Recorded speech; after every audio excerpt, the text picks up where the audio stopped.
به به.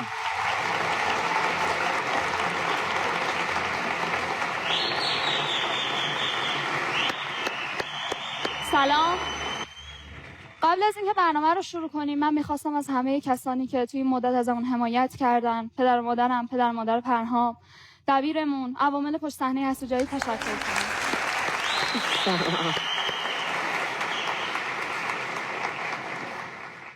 سلام، من هم از همه کسانی که باعث شدن دوباره در اینجا حضور داشته باشیم تشکر میکنم.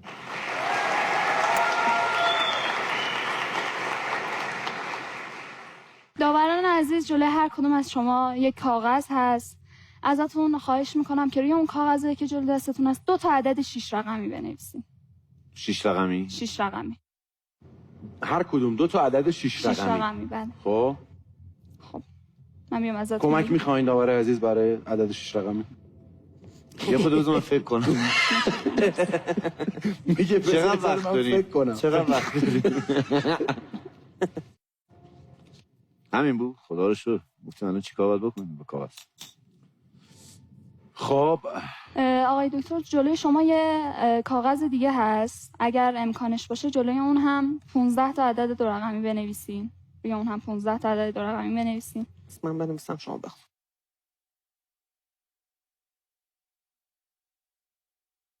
اسممون رو نمیخوایم بالای ورقمون بنویسیم بدونین کی چی نوشته. نمره بخونیم. پرهام خیلی شبیه یه دوره از زندگی منه.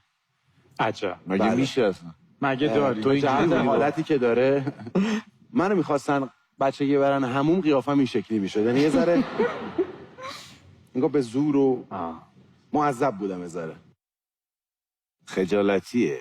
پرهام جان همه چی خوب؟ محفوظ و حیاست. همه چی خوبه؟ الان من شروع کنم اگر اجازه بدین. بله. ما الان اینجا تعدادی عدد 6 رقمی داریم. من اینا رو برای پرهام میخونم و پرهام اینها رو محاسبه میکنه و همزمان با اینکه من دارم میخونم اعداد روی ماشین حسابی که پشتمون هم داریم میبینین زده میشه و جواب رو در آخر ما چک میکنیم. آماده ای پرهام؟ 647563 به علاوه 223459 467913 به علاوه 915278 694511 به علاوه 812401 629348 576897 جواب 4,967,370. رقمی بودا. نه بابا.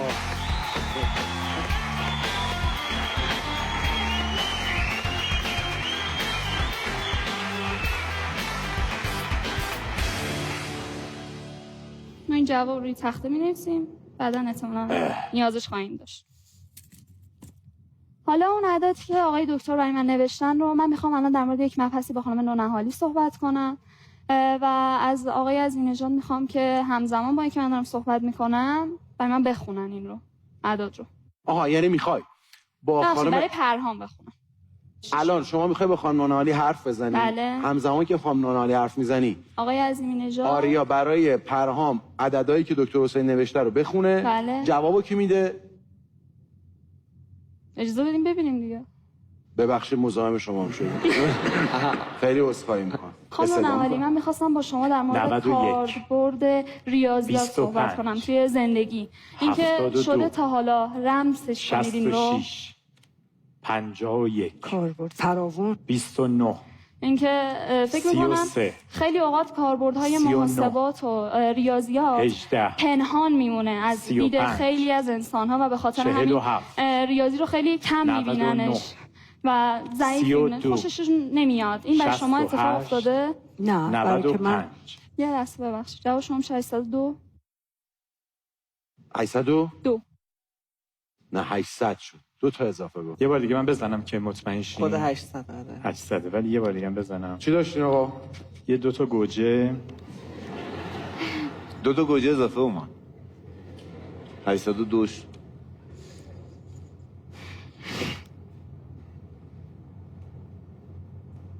ماست موسی هم داشت. چیپس چی؟ ماست موسی. آریام تمرکز داره، هم عدد میزنه هم یه جواب چیپس میده. میزنه تو ماشین است. آفرین. چیپس چی؟ 800.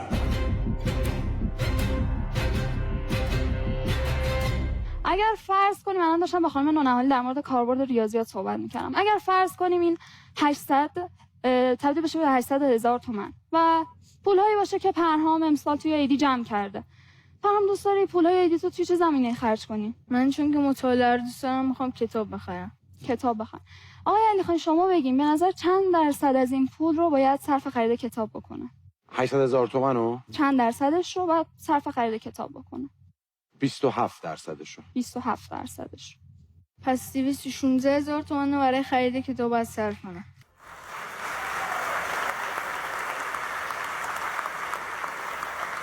پرهام یادت باشه 584 تومن هم برای خودت میمونه که بهتره یک جای این رو پس انداز کنی و وقتی لازم شد ازش استفاده کنی. این یکی از کوچکترین کاربردهای ریاضی بود که باعث میشه ما بودجه بندی خوبی داشته باشیم، برنامه‌ریزی خوبی داشته باشیم و یا اینکه بتونیم اینو بهتر بگم اینکه بهره وری توی زندگی با استفاده از ریاضی بیشتر میشه.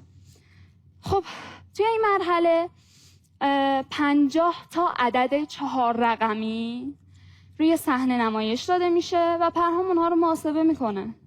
جمع میکنه چیکار میکنه؟ جمع تفریق. آها با هم بله. 50 تا 4 رقمی. 50 تا 4 رقمی. همچین عدد کمی هم من نیست. 49 تاشو میتونستم. 50 ذره سخت بود برام. یه دونه از من جلوتر. آفرین. حالا همیشه یکی یه قدم جلوتری همیشه هست. خیلی هم سخته ها. میرزم به هم خیلی. آقای علی خان اینجا چرا ساکته؟ میتونی ازم سوال کنی؟ یعنی حرفم بزنی؟ بله. آخه این انقدر سرعتی زیاده میخوای حرفم بزنی؟ بله. چطوری داداش؟ خوبم. رو به رشدی؟ بله. اوقات فراغت چیکار میکنی شما؟ بازی میکنم، تمرین میکنم. چه ورزشی؟ ورزش فوتبال. آفرین. دروازه‌بان وای میسی دیگه ها؟ نه. همون حمله. گفتم امکان نداره دروازه بزارنت چون فقط 30-40 تا میخوره تیمت. فقط وای میسته. تا بخوای دست رو الان- وا کنی بگیری کلی اذیت میشه. الان من اگر اجازه بدی من ادامه بدم. پرهام خیلی به در داور پینگ پونگ میخوره. داور همین اینجوری نگاه می‌کنی داور ما اینجوری دیگه. 28314. نه.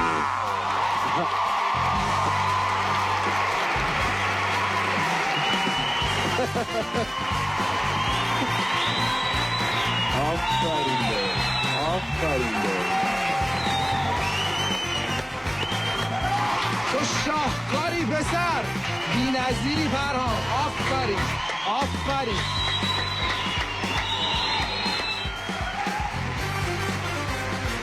خب توی مرحله بعدی صفحه‌ای میاد که پر از جذره و ما اون جذرها رو محاسبه میکنیم.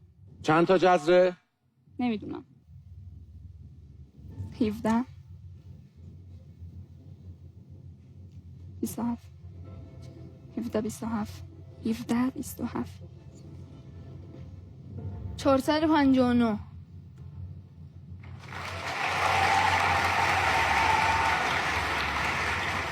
24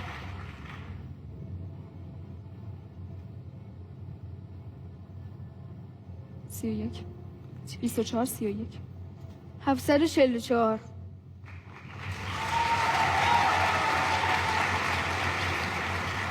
96 24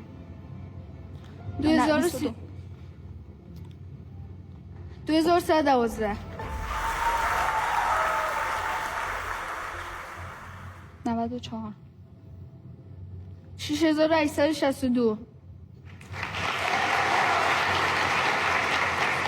اوه اینا 58. خیلی سخته ها. اینا رو من 83. میفهمم چقدر سخته. 58 83 4814. 43 75 3225.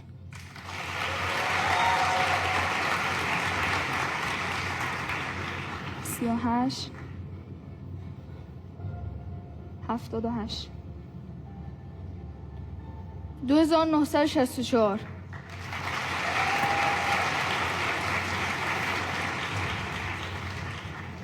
79 پرهام از ایناست که تو 81. کلاسشون هم کلاسیش ممکنه تو ساندویچ سم بریزن 6399 از بین ببرنش. اوه اجازه بده، این خوراکمه. 66 93 82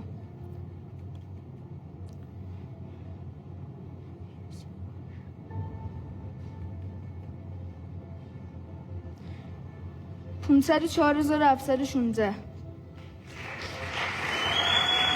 اینو 1000 تا پایین گفتی.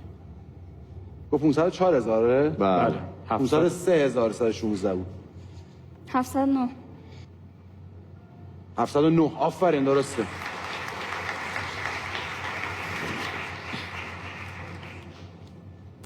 خب توی مرحله آخر ما توی مرحله قبل اعداد رو به صورت برعکس زده بودیم. توی این مرحله اعداد به صورت برعکس از نظر عمودی و از نظر افقی با استفاده از آینه هم دوباره برعکس میشه. یعنی هم ما اعداد اینور برعکسه هم توسط آینه برعکس میشه. خیلی فکر میکنن که وقتی یه ما شکل آینه رو عجیبی پیدا میکنه. حالا خیلی فکر میکنن چون تو آینه میفته باید درست، یعنی برعکس بشه عکس دیگه، ولی کاملا یه چیز غریبی میشه. عددی ببینی اصلا نمیشه شناخت که این عدد چی هست. و اینکه اعدادمون اعشاری هستش. عدد اعشاری. میزنیم.